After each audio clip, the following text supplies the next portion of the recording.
HazCom. What is HazCom? Hello, my name's Solon, and I have to apologize. This is the worst named safety program there is. The Hazard Communication Standard um, is not just about communicating hazards. Every safety program is about communicating hazards. So why did they call this one HazCom? Well, they should have called it, as you can guess from the pictures you can see, the Chemical Safety Program, because that's what this program is about. It's about chemical safety. What is HazCom? The Hazard Communication Standard covers the communication of chemical hazards from their manufacturers throughout their distribution to employers and then to employees. Um, if you want to look up the actual regulation, you could. It's the federal regulation is Title 29, Part 1910, dot 1200. Um, and then you'll see that I've listed the California standard, Title 8, California Code of Regulations, Section 5194 also. And this is because I want to highlight something. Um, States have the option to follow the federal standard or to create their own program. So if you're in a state that has its own program, you need to follow that state's regulation, which largely will mirror the federal regulation, but can be more restrictive. And you'll see that as an example later on that California did add something to its regulation. So always make sure you're following the right rules. Look up the regulation that applies to you. So what is a hazardous chemical? What are they talking about? A hazardous chemical means any chemical which is classified as a physical hazard or a health hazard, a simple asphyxiant, a combustible dust, pyrophoric gas, or a hazard not otherwise classified. Um, so there's a lot to unpack from this. First, what's hazardous? Really? There are some specific definitions they use, and that's how they supposedly classify things. But I've been told by a regulator that they considered everything that wasn't water hazardous. Now, that was that regulator's opinion, but that's what he was using as his guideline. Uh, Also, are all chemicals hazardous? Well, yes. Everything in the world is a poison. If you eat anything too much, it won't be good for you. Even water. If you drink too much water, and I mean a lot, it's not good for you. So, what is hazardous is actually a really tough question, but depending on the regulator you're dealing with, it could just be about anything. So I always include anything not disallowed or covered in other regulations into my HazCom program, so I don't get caught up in what one person thinks is hazardous, another person doesn't. Now, manufacturers, they must evaluate the chemicals and mixtures they produce to see what problems they have. Are they hazardous and in what way are they hazardous? They must label those containers of the chemicals they distribute.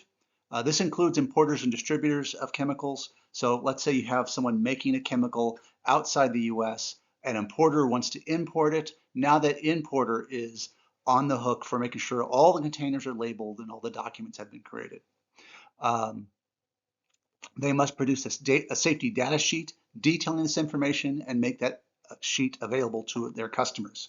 So that way we know what hazards there are for the chemicals they made. Employers have to have a written program. This must list the hazardous chemicals to which their employees may be exposed or handle the containers of. It must list the methods the employer will use to inform employees of the hazards of non-routine tasks. So what does that mean? That means a friend of yours, a coworker, goes on vacation and you are asked to fill in for them. Well, that's a non-routine task for you. You have maybe been trained a long time ago on that task, but maybe the task has evolved, changed, new chemicals, new equipment. Do you really know all the hazards are there now versus when you were trained? You're no longer the expert, the employee that just went on vacation is. So how will the employer make sure that I'm up to speed before I get a non-routine task? Also, the written program must be provided to any employee or designated representative who requests it. Also, the information should be present in the languages of the employees. So whatever language the employees speak, it really should be present in that language. But it always must be in English also. So it's not uncommon to have a document in multiple languages on a given site so that all the employees can understand the information you're trying to give them. All parties, manufacturers, distributors, importers, and employers must continually evaluate the chemicals and their use and update their programs within 6 months when new issues are found. And it is very common that we have new information from new studies that chemicals are worse than we thought, or less worse than we thought. They're not that bad. Um, so, or maybe how we're using the chemicals has changed the risk factor at my facility. Whenever we come up with anything new on a product, we need to, include that new information into our documents, and this goes for the manufacturer of the chemical too. And then all the employees will have the latest information and know how not to get hurt. Employers must maintain copies of the safety data sheets on site, and they must be constantly available to employees. They cannot be behind a locked door in an office somewhere.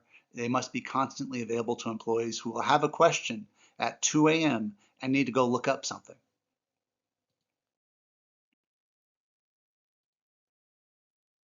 Labeling. Employers must ensure all chemical containers are labeled or that there is some other system present in the facility to clearly communicate what is in the containers they're dealing with. There is a narrow exception, and that is for chemicals that are transferred to another container for immediate use. Those don't have to be labeled. So here's some examples. I have a mop bucket. I put some cleaning products into it, and I personally am going to go use that mop bucket to clean up a spot. I know what's in that bucket. I'm going to use it all up. I'm going to dispose of it. I don't have to label it because no one else is going to be exposed to it. Now, if I go to lunch and leave that mop bucket, suddenly that container needs to be labeled. That someone could come misuse that product. Other problems, this actually does cause injuries every year. People put stuff into old containers and don't label them. So you might have a spray bottle that came with something in it, and now that's empty. Well, they don't see a reason to throw that away. It's a good spray bottle. So they put something other product into it, but they don't relabel it. Some other employee comes up and starts spraying something they think is what's in the bottle, and it's not. And they really can get hurt from that. So containers need to be labeled. They need to be able to communicate to employees what's in them so they don't get hurt. They know what to wear, all that kind of thing. Training. Employees shall be trained on the requirements of the standard, the details of the employer's program, where hazardous chemicals are present in their work area, the location of the program and information at each site, the methods of that employees may use to detect the release of hazardous chemicals, the hazards of chemicals in their work area, and the protective measures employees are to take to protect themselves from those hazards. So that training the employers have to give to every employee before they ever use those products or become exposed to those products. That means it's day one kind of training. Prop 65. So I mentioned state-specific input into laws. This is why you need to check your state-specific regulation before implementing a program on your own site. So California passed a law called Prop 65, and it states that for chemicals listed by the state of California to cause cancer or birth defects, they must post a warning in that facility. And usually a facility will just put a sign up saying this facility uses chemicals known in the state of California to cause birth defects or cancer. So you go to a gas station in California, they'll have that sign on the outside of the gas station. It can be in restaurants, which is quite concerning, like what the heck are they using? But it does allow people coming into that facility right away to know that there's something here. And let's say you were pregnant and you were quite concerned about chemicals that cause birth defects, you might want to stop and ask that facility what's there, what risk are they really taking? So that is a state-specific standard, and that's why you need to check which rules you actually need to follow. Trade secrets.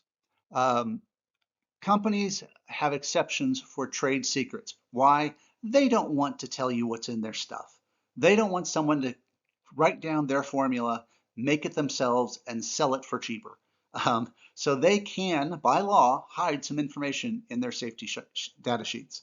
That being said, if we have a really good reason to need to know what's in this product, like we're afraid that's going to react with something else in the work area, we can force them to give us that information. We'd have to sign a non-disclosure agreement. We have to say why we need it. Basically, it's time for lawyers to get involved because that company usually won't want to tell you what's in it. And we really need to justify our reasoning to need to know. Doctors can also request this information from a company making chemicals if it's an emergency. So they have someone in the hospital, they're exposed to chemical X. What's in chemical X? I can't treat them until I know. So there are also exceptions to chemicals that don't have to be listed in your HazCom program. There's lots of exceptions here. I've listed a bunch. I listed them all actually. Pesticides, tobacco, alcohol. You don't have to put a chemical in your HazCom program when it's specifically covered in another regulation. That way we don't have to go, well, which reg applies, which overrules the other one. No, you only comply with the specific reg. HazCom is a general reg for those things that aren't covered specifically elsewhere. And here's more of the list. Terminology. There is specific terminology within chemical documents that you need to be familiar with. As an example, the term warning is less of a hazard than the term danger. So if you're reading the safety data sheet and you see warning, and then that's communicating you a specific level of hazard. When you see danger, it's more of a hazard. So, that should mean that you want to be more careful when using that product. Your company will train you on this information, on this terminology. And remember, it's your safety that relies on you understanding what you read. And I'll say this a couple of times. If you don't understand something, then you need to stop and you need to ask somebody before you go working with it, because you don't want a misunderstanding causing you to get hurt. Pictograms. So there's a newer style of communication, which is using little pictures to communicate what's going on with a given chemical. And that way, even without reading, you can see from a distance the problem with the chemical, what hazards it poses. It also helps people or groups and areas where there are multiple languages spoken. That way, so it doesn't matter that you don't speak the same language. You see a picture that shows a certain hazard, you'll all realize what it does. These pictograms may have a number assigned with them, and the scale they use is from 4 to 0, where 4 is the least hazardous and 0 is the most hazardous. So if you saw the pictogram with the number 4 associated with it, you would be going, yeah, this is not a big deal. And if you saw a pictogram with a number 0 beside it, you'd be going, wow, this is really, really dangerous. It could kill me. What do I need to do? So the pictograms look like this. You see the picture of something, a person with something exploding inside of them? That means it's bad for you. Yep, don't eat it. Do you see the picture of the fire? The diamond logo with the fire in it? That means it can catch fire. The picture with the exclamation mark in it? That means there's something they don't have a good picture for, and you're going to have to read that section. Because yeah, they would love to show you an easy picture, but there's no picture for that everyone would understand. The next picture, you see the compressed gas cylinder? That means that there is a pressurized gas in that cylinder. And if you puncture the container or put it in a hot environment, you can have a rupture and it'd be explosive. You see the picture of the chemical destroying the tissue of a person's hand and destroying, looks like a stick. That means it is a corrosive chemical. If you get it on you, it will destroy the tissue it touches, something like an acid or a base, something like that. The picture on the right that is exploding means that that chemical can explode. And so, we'd want to take whatever precautions were listed so it wouldn't explode.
Now, before they started using those pictograms, there were pre-existing warning and labeling systems to help people know what were the hazards in an area. So the NFPA system was developed for firefighters. HMIS was developed more for workers. Um, so both systems also assess chemicals to determine their hazards. Both systems also have a number rating system. But in this system, 0 is not hazardous, and 4 is it will kill you. Do you see the problem here? The new pictogram symbols, they go from 4 to 0 the other direction. 4 is non-hazardous, and 0 will kill you. So it is imperative that when you see a number rating system, you know which system is being used, because if you think a 0 is non-hazardous, but you're using the wrong system, you are going to be in great danger. These systems assess chemicals for flammability, health, and reactivity. Here's an example of what they look like. You may have seen the NFPA diamond on the outside of buildings. Again, this was used for firefighters. They want to know as they drive up to a building, is there a fire hazard? Is there a health hazard? Is there a reactive hazard? And they would see something like, let's say an example of a number 1 in health, a number 3 in fire, and a number 2 in reactivity. So as they drive up, they go, well, there's a moderate health hazard, but there's a pretty good fire hazard. It's rated a 3, and it's a little bit reactive. It's labeled 2. So as they go up, they start knowing immediately how to treat that area, how safe they need to be. You'll also see that there's a bottom box there for special hazards, and there could be a rating in there for a special hazard to make the firefighters aware of an issue with that building. Meanwhile, the HMIS system, again, it has health, flammability, and reactivity, and you would see a number rating from 0 to 4 in each of those boxes beside those sections. But they also have a section on protection. So they would have a code entered in that box, and you would know as an employee, I need to wear gloves because the code is in there for wear gloves, or goggles, or an apron, that kind of thing. So really helpful system, gives really easy information to know exactly what to do. But the new pictogram system is being put out there also, and you really need to know the difference between the systems so you don't get confused and put on the wrong thing, do the wrong thing, get hurt. Here's some general safety guidance. When a document tells you to wear safety gloves, wear the gloves. There's no excuses not to. No one's trying to hurt you here. They are literally trying to protect you. So put on the apron, eye goggles, or whatever the instructions say so you can go home today. Make sure you have the right type of gloves. Do you need waterproof gloves, chemical-proof gloves, leather work gloves, slimmer mechanic gloves, gardening gloves? What kind of glove is appropriate for this chemical? You may need to double layer. Let's say I'm going to be using a shovel to move some bad chemicals around. Well, I'm going to need a chemical-proof glove plus leather work gloves. Or maybe I get a glove that has both properties. Also, make sure you have the right size PPE. Again, personal protective equipment. If you have large hands and are given small gloves, they will just tear the second you try and put them on. So, and if someone buys only extra, extra large, so everyone has a glove that'll fit them, well, small hands can't do a lot of jobs when the gloves are literally dangling off their fingertips. So make sure you have the right size PPE. Same thing for goggles, aprons, everything. So how does this affect you? Well, you're going to get training at work about hazardous chemicals you're exposed to. And let me tell you, you are exposed to hazardous chemicals. Every work environment has some kind of hazardous chemical there. I work in an office. What kind of hazardous chemicals are there? Do you have any spray cleaners? Yeah, that could be a hazardous chemical. What goes into your printer? Do you have a big size printer at work? It has toner and other stuff that's in it. Those could be hazardous chemicals. Uh, every environment has them, some to a very minor extent. So great. They don't have to be trained on much. They still need some training though. So when you get training, pay attention. Chemicals really can hurt you. If anything confuses you, ask about it before you use it. So how does this affect you? Away from work, there's a ton of information available on the chemicals you use. So read the label of whatever product you bought at the store. If you want more information, go online and type in the name of the product plus the term SDS, or safety data sheet. As an example, Clorox bleach SDS. And then you'll get the safety data sheet for the chemical you just bought, and you can see what kind of equipment you need, what clothes to wear, how it could hurt you. So lots of great information. It's all there and available. So I talked about safety data sheets. What the heck are they? Well, first, safety data sheets used to be called material safety data sheets. I still use that terminology because I think it's better, because we're talking about a safety data sheet for a material and not just a generic safety data sheet. If you see an old binder that says MSDS, that just means people are using an old binder and they keep replacing the paperwork inside, but they haven't replaced the binder. But it's the same information. The new SDSs have 16 sections covering different parts of information, and you need to read the SDS or get trained on the SDS for each chemical you use before you use it. So let's go over one. Yes, this is the safety data sheet for water. Now, section 1 always will have the name of the substance or mixture and the name of the company that made it. So in this case, you can see the product name is water. If you look down, you can see who made it. The company is called Chemical Book, and that's their phone number. You could call them and say, hey, I have a question about this chemical you sent. I don't understand something about it. There's some other numbers there. If you did an internet search, those are further ways to look up information on that chemical. So you see CAS number towards the top, that's the chemical abstract system, and you could look up that number and it would tell you information on the chemical of concern. Section 2, the hazard identification section.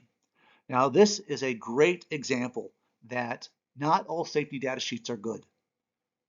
Each company makes their own. They have to comply with this format, but they don't have to do a good job doing it. Does water have hazards? Not a lot, really, not a lot. But if you have your hands immersed in water for a long time, or your feet, you're working in a wet environment, what happens to your skin? It becomes defatted, wrinkly, softer, it's easier to cut. So long-term exposure to the skin is a hazard. And long-term, I mean like an hour or so. So in those kind of wet work conditions, some waterproof gear would be a requirement. But they don't say anything here for hazard identification, do they? Nothing. Section 3 will tell you about what's in it. So in this case, the product name is water. What's in it? Water. It's 100% water.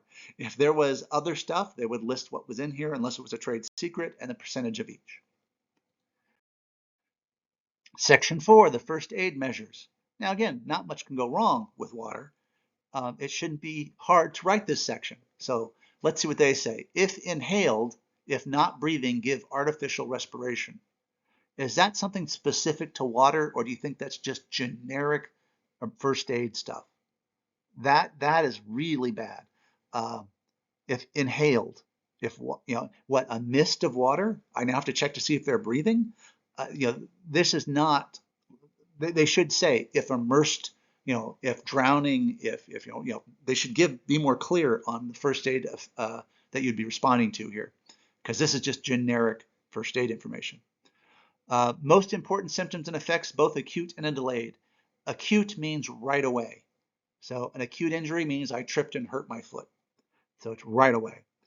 And then delayed, what happened days later? Do I have other health effects later? The most important known systems and effects are described in the labeling section 2.2 above. We didn't see a whole lot in section 2.2, right? And or in section 11. Okay, we'll look at section 11. Indication of immediate medical attention and special treatment, no data available. Actually, there's plenty of available data on what would be required for emergency treatment from a water exposure. There's plenty of information on that. They're flat out being lazy and not doing a good job, or they just don't know. And that's why they've done this so poorly. Generally speaking, MSDSs are written by a few different people. They're written by health and safety professionals that are trying to save your life and want to give you all the information in the world. Or they're written by lawyers who don't want their company sued and put very little in them, and they're very useless documents. or they're filled out by someone who doesn't know what they're talking about, and again, they make a very useless document. Section 5, firefighting measures. Does water, in your experience, catch fire very often? I would say no. But here, for suitable extinguishing media, they say use extinguishing measures that are appropriate to local circumstances and the surrounding environment. So does that mean their water catches fire? um, I don't understand this, right? Special hazards arising from the substance or mixture, no data available. There's plenty of data available on water. Advice for firefighters, no data available. Again, totally incorrect. Plenty of data is available. Further information, the product itself does not burn. Shouldn't they have led with that? Shouldn't they have said that right at the beginning? You know, they had the NFPA diamond here. So what do they say? For fire, they rated a 1. And I totally agree. Actually, I'd probably put it at a 0, right? Water doesn't catch fire, so it's a 0.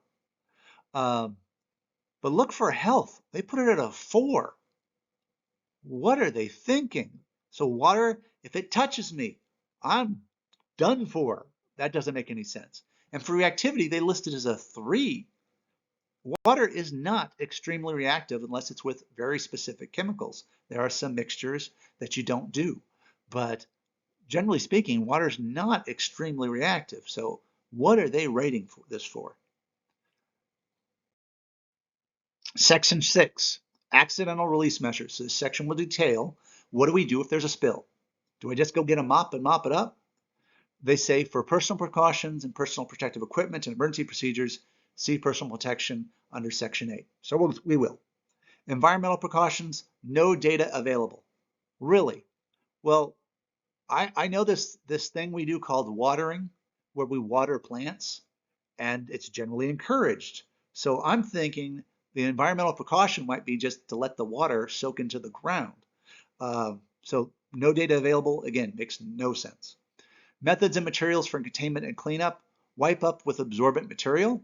Okay, like that's fine. And then reference to other sections, see disposal section 13, which we will. Section 7, handling and storage. This is an important section. So how do I handle a container in my work area? Do I have any special precautions? How do I store it? A common one is, again, those pressurized containers, such as a spray paint can. If I store a spray paint can, you read the label and they all say the same thing. Do not store in high heat conditions. Don't store above 140 degrees. The can may burst, and that would be a serious problem. For water, there shouldn't be much. So what do they say? Precautions for safe handling, see sections to 2.2. We already did. There wasn't much there. Conditions for safe storage, including any incompatibilities. No special storage conditions required. That's a clear statement. I like it. Specific end use. Apart from those mentioned in section 1.2, no other specific uses are stipulated. And that's okay. It's very clear. All right, so this is one of our most important sections, section 8, exposure controls and personal protective equipment.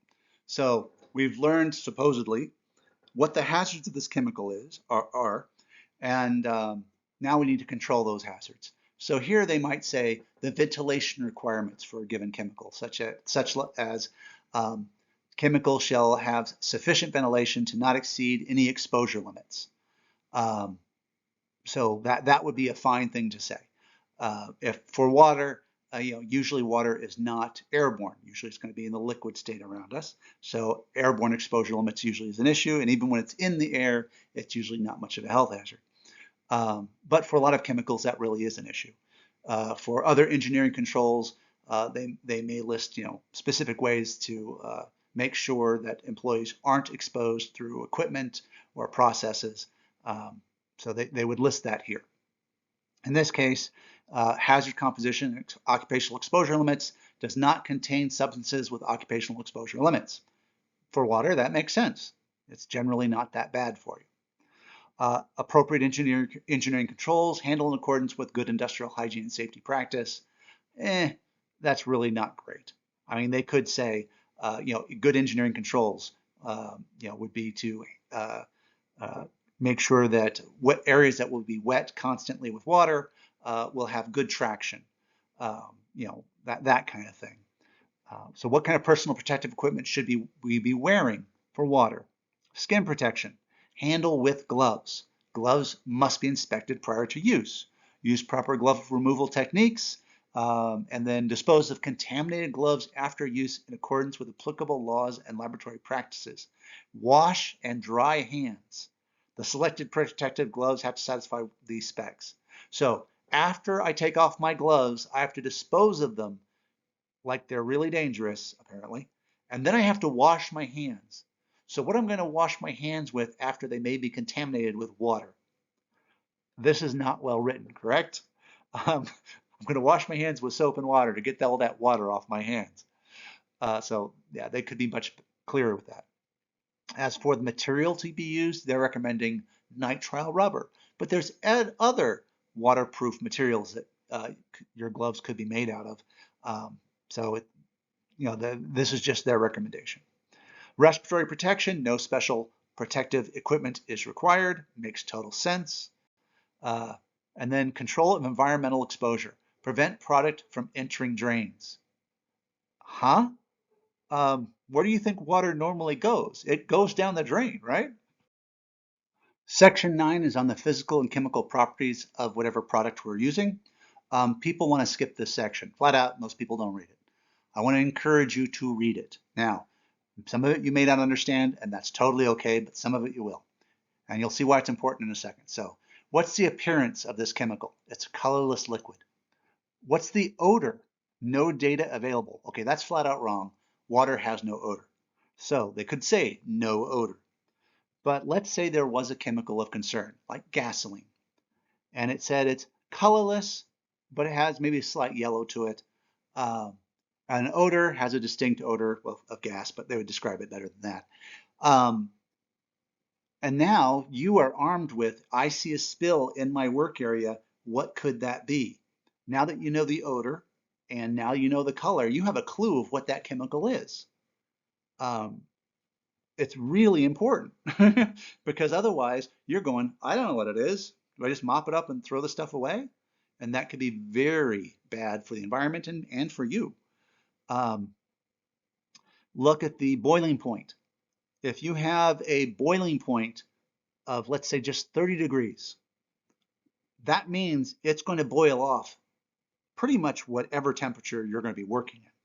So it's not going to stay as a liquid on the floor very long. It's going to be in the air that I'm breathing.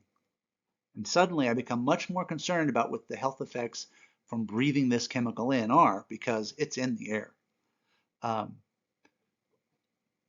Let's see, going down further. Viscosity, where is it? If it's soluble in water, it's here somewhere, I'm sorry. Oh, water solubility, there it is. About 2/3 down the page. Is the chemical water soluble or not? Because this kind of tells me how I'm going to clean it up. If I take a mop bucket to a chemical that's not water soluble, like oil, I'm just going to be spreading the oil around and making it worse. So you have to know what's the right way to clean this and if it's water soluble or not. So do read the chemical section, physical properties section. There's good info there. Section 10, is this product stable and is it reactive? Is it going to be becoming explosive in 2 years of storage on my shelf? Is it going to become more reactive and it has a shelf life and it's going to be needed disposed of? So this section tells you that. Reactivity, no data available. That's wrong. There's plenty of data available on the reactivity of water. Chemical stability, it's stable under recommended storage conditions. Very true. Possibility of hazardous reactions, no data available. Totally wrong. There's lots of data available. You don't mix it with alkali metals. You don't rapidly dump concentrated acids or bases into it. There's lots of information about this. Conditions to avoid. Yes, there are conditions to avoid even with water, and we know them. So this should be totally filled in. Incompatible materials, alkali metals, hazardous decomposition products. In the event of fire, see Section 5. Okay, that's a horrible, horrible line. I mean, that's just, they should totally fill that in with real information. All right, Section 11 says toxicological information. And what we're trying to get across is Is this chemical a good poison or a bad poison? A good poison means it takes very little to kill a lot of stuff. If it's a bad poison, it takes a lot to kill a lot of very little stuff, right? So we look at it and it says acute toxicity. Acute, remember, acute is a sudden one-time thing. You tripped and hurt yourself. You drank a gallon of something. It's a sudden one-time thing. So the terminology they're using here is LD50, oral rat. So LD stands for lethal dose. 50 is 50%. The lethal dose at which 50% of the animals, in this case rats, died by taking it orally or by mouth. So what is that dose?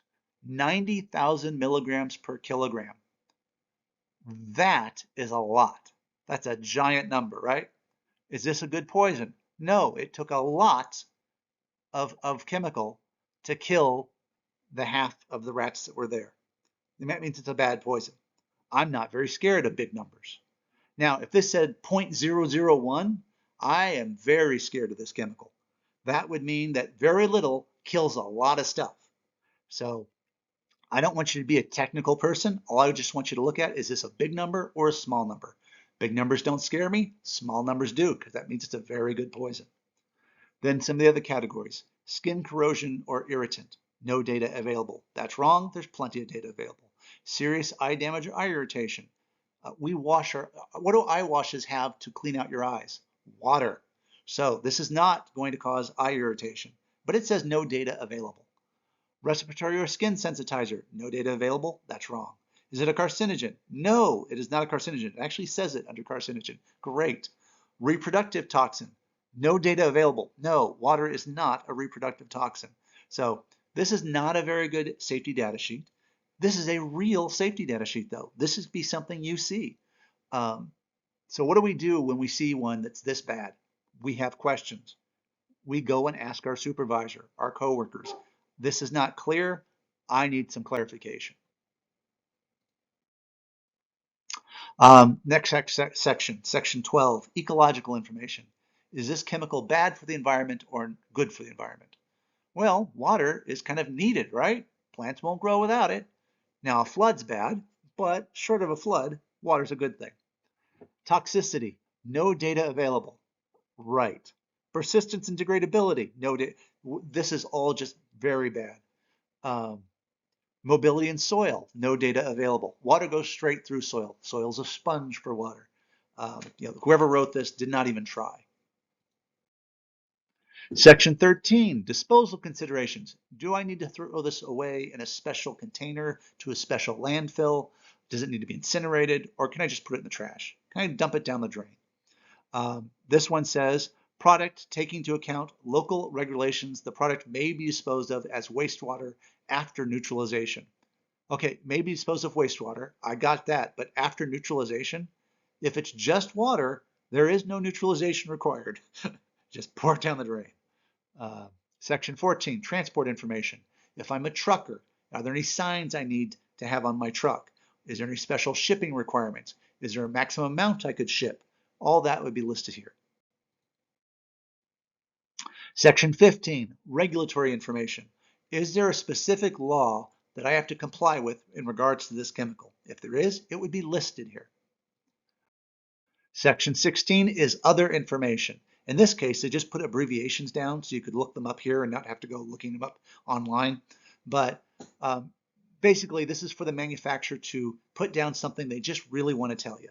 So it's not covered by the law. It's not really a hazard. It's not really, but we still want you to know about it. So they would write that information here. With water, there's not much to know. All right. In conclusion, for everything you do, think it through. Follow the instructions. Go get the gloves. You do it the right way. And remember the motto, everyone goes home every day. Use this information to save you and your friends, coworkers, and family.